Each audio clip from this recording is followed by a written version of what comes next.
তাহলে ম্যাডাম এসব নিয়ে নিশ্চয়ই আপনাদের আর কিছু বলার নেই? ছি দুটি, এরকম একটা জঘন্য কাজ করলে কি করে? কি করে আবার? ও তো খুব ভালো করেই জানতো যে ওর ওই মিথ্যে মা হওয়ার নাটকের কথাটা আজ আমি সবার সামনে বলে দেবো। তাই ও চেয়েছিল যাতে আগে থেকেই আমাকে সবার সামনে অপদস্থ করতে পারে, সবাই মিলে যাতে আমাকে এতটাই অপমান করে যে এরপর আমি রিপোর্ট নিয়ে কিছু বললে কেউ আমার কথা বিশ্বাসই করবে না। আসলে এই বাড়িতে আমার জায়গাটা ঠিক কোথায় সেটা তো নিজের চোখে দেখেছে। কোথাও কিছু হলে কিভাবে আমাকে প্রত্যেকে অবিশ্বাস করে, কতটা অসম্মান করে, এই সমস্ত কিছুও বোঝে। আর তাই ও সেটাকেই অস্ত্র করতে চেয়েছিল। কিন্তু ভাগ্যের ফেরে আমি কাউকে কিছু বলার আগেই ঋদ্ধিমান বাবু রিপোর্টটা পেয়ে যান। আর ঋদ্ধিমান বাবু উনি রিপোর্টটা পেয়ে এটা ধরেই নিলেন যে এই পুরো নাটকটা আমি সাজিয়েছি। উনি এক মুহূর্তের মধ্যে ভুলে গেলেন যে বারবার সত্যিটা ওনাকে আমি সবার প্রথমে জানাতে চেয়েছিলাম। উনি এক মুহূর্তের মধ্যে ভুলে গেলেন যে সঞ্জয় দা সেদিন যে আমাদের বাড়িতে এসেছিল, সেদিন সঞ্জয় দাকে অপমান করে উনি আর ওনার ভাই দুজনে মিলে তাড়িয়ে দিয়েছিলেন। আমি কথা বলতে চেয়েছিলাম, উনি দেননি। কিন্তু আজ সঞ্জয় দা পুরো সত্যিটা সবার সামনে বলবে। আমি জানতাম আজ পুরো দোষটা খুঁড়ির ওপরে আসবে, তাই আমি সঞ্জয় দাকে ডেকে পাঠিয়েছিলাম। তোমার এত বড় সাহস, তুমি আবার এই বাড়িতে এসছো? কিচ্ছু বলার নেই তোমার, বেরিয়ে যাও, বেরিয়ে যাও বলছি, করে বেরিয়ে যাও। দিদি একদম তুই এখান থেকে চলে, আর একটা মিথ্যে কথাও তুই বলবি না, না হলে সেদিন সঞ্জয় দাকে যে চটটা তুই মেরেছিলিস আজকে সেটা তুই খাবি।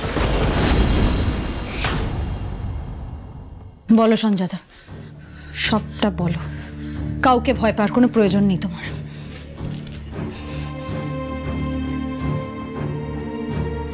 দুতি আপনাদের শুরু থেকেই মিথ্যে কথা বলেছে।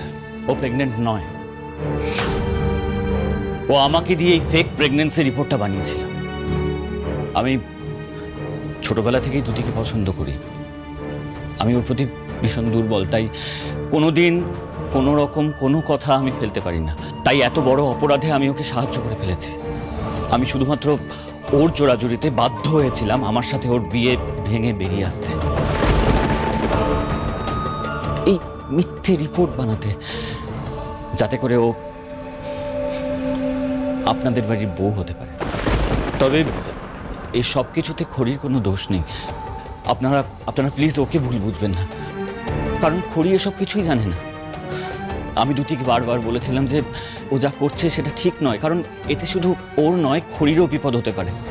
আপনারা সবাই ভেবেছিলেন তো যে এই রিপোর্টটা আমি অনেক আগে থেকে পেয়েছিলাম, পেয়ে লুকিয়ে রেখেছিলাম?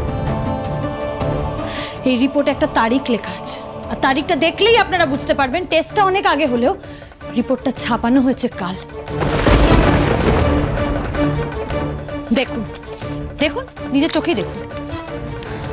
আপনার আর আপনার পরিবারের আমার উপর এতটাই অবিশ্বাস ঋদ্ধিমান বাবু যে কেউ একটু মন দিয়ে রিপোর্টটা দেখার প্রয়োজন অবধি বোধ করেননি, কারণ আমি তো গরিব, আর গরিব মানেই মিথ্যেবাদী। আমাকে আপনারা ক্ষমা করবেন, আমি আপনাদের কথা দিচ্ছি যে আমার জন্য ভবিষ্যতে আপনাদের আর কোনো রকম কষ্ট সহ্য করতে হবে না। এর প্রায়শ্চিত্ত আমি করব।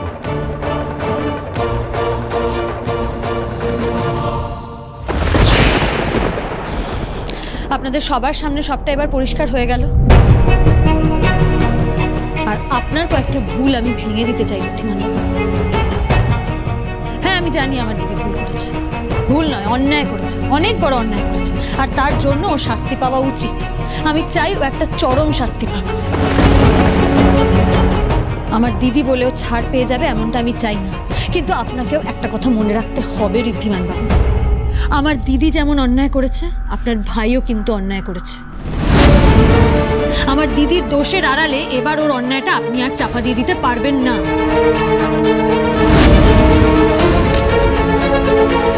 পৃথিবী উল্টে গেলেও এই কথাটা মিথ্যে হয়ে যায় না ঋদ্ধিমান বাবু, যে আপনার ভাই আমার দিদির জীবন, তার ভালোবাসা, তার বিশ্বাস নিয়ে খেলেছে।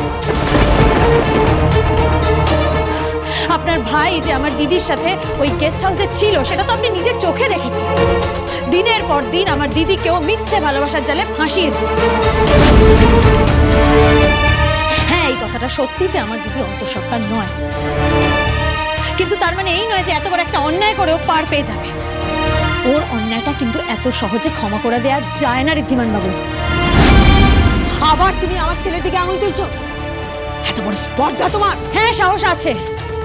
আপনার ছেলের অন্যায়গুলো চোখে আঙুল দিয়ে দেখিয়ে দেওয়ার মতন সাহস আছে আমার বড় পিসমণি। আর আজ আপনি ওর হয়ে একটা কথাও বলতে আসবেন না। আপনি জানেন না ও কিরকম। আর আপনার নিশ্চয়ই খুব ভালো করে মনে আছে ঋদ্ধিমান বাবু, শেষ পর্যন্ত আমি কিন্তু চেয়েছিলাম যাতে রাহুলের সাথে দিদির বিয়েটা না হয়। আমি প্রাণপণ সেটাকে আটকাতে চেয়েছিলাম, কিন্তু সেদিন আপনি আমার কথা শোনেননি। না, আমি দিদিকে বারবার করে বোঝানোর চেষ্টা করেছিলাম। তার কারণ আমি রাহুলকে আর বিনীতাকে বিয়ের রাতে ওই বাগানে খুব ঘনিষ্ঠ অবস্থায় দেখে ফেলেছিলাম ঋদ্ধিমান বাবু।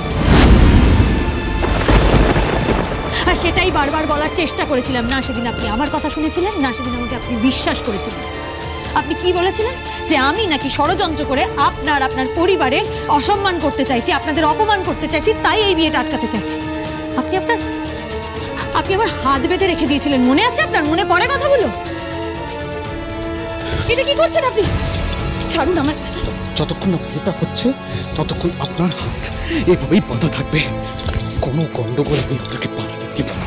তাই বলছি ঋদ্ধিমান বাবু, আমার দিদি যেরকম অন্যায় করেছে এই একই অন্যায় কিন্তু আপনার ভাইও করেছে। তাই আমার দিদি যদি শাস্তি পায়, রাহুলও শাস্তি পাবে। কেন কেন কেন শাস্তি পেতে হবে কেন? দেখেছো বড় বৌদি, নিজে এই সবার ঘাড়ে একটু একটু করে দোষ চাপিয়ে কিরকম সাইড হয়ে যেতে চাইছে। পিসেমশাই, চালাকি দিয়ে কাজ হাসিল করাটা আমার শিক্ষা নয়। আমার বাবা আমাকে ছোট থেকে শিখিয়েছে অন্যায়কে প্রশ্রয় দেওয়াটাও অন্যায়, আর তাই আমি চাই আমার দিদি শাস্তি পাক। আর এইসব কথাগুলো বলে ঋদ্ধিমান বাবুকে উস্কে দেওয়ার কোনো প্রয়োজন নেই। আমাকে অপমান করতে, আমাকে শাস্তি দিতে উনি সবসময় মুখিয়ে থাকেন। আপনাকে এটা নিয়ে একদম চিন্তা করতে হবে না। আর এই বিয়ে নিয়ে আপনাকে আমি একটা কথা বলেছিলাম, আশা করি সেটা আপনার মনে আছে। হ্যাঁ হ্যাঁ, মনে আছে, সব মনে আছে ঋদ্ধিমান বাবু। আপনি আমায় বলেছিলেন যাতে এই বিয়ে নিয়ে আপনাকে পস্তাতে না হয়, তাহলে আমার জন্য এর ফলাফল নাকি ভয়ঙ্কর হবে। আপনার এই হুমকি আমি খুব ভালো করে মনে রেখেছি। আর আমি এটাও জানি আজ সব কিছু বাদ দিয়ে আপনি এটা নিয়েই আমাকে দোষী সাব্যস্ত করবেন, কারণ এই বাড়িতে সব কিছুর জন্য আমি দোষী ছিলাম, আছি এবং থাকব। কিন্তু আর আমি মুখ বুঝে সব কিছু সহ্য করব না। কাউকে আমায় শাস্তি দিতে হবে না। আমি নিজে নিজের শাস্তি হিসেবে এই বাড়ির প্রত্যেকটা মানুষকে মুক্তি দিয়ে নিজের মুক্তি চেয়ে নিচ্ছি।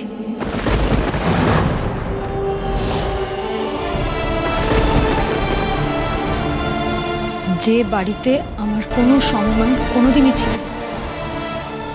যে বাড়িতে একদিনও এরকম যায়নি যে আমার ওপর কোনো অভিযোগ, কোনো সন্দেহ, কোনো অসম্মানের খাড়া নেমে আসেনি, যে বাড়িতে অন্যায় জিতে যায়, যে বাড়িতে বারবার জোরে জোরে চিৎকার করে সত্যি বলা সত্ত্বেও শুধু মিথ্যে জিতে যায়, সব দোষ হয় এই ঘড়ির, সেই বাড়িতে নতুন করে আমাকে আর কোনো শাস্তি আপনাকে দিতে হবে না ঋদ্ধিমান বাবু। ঘড়ি আজ নিজেই নিজেকে শাস্তি দিচ্ছে। এই মুহূর্তে এই সিংহরায় বাড়ি ছেড়ে আমি চলে যাচ্ছি।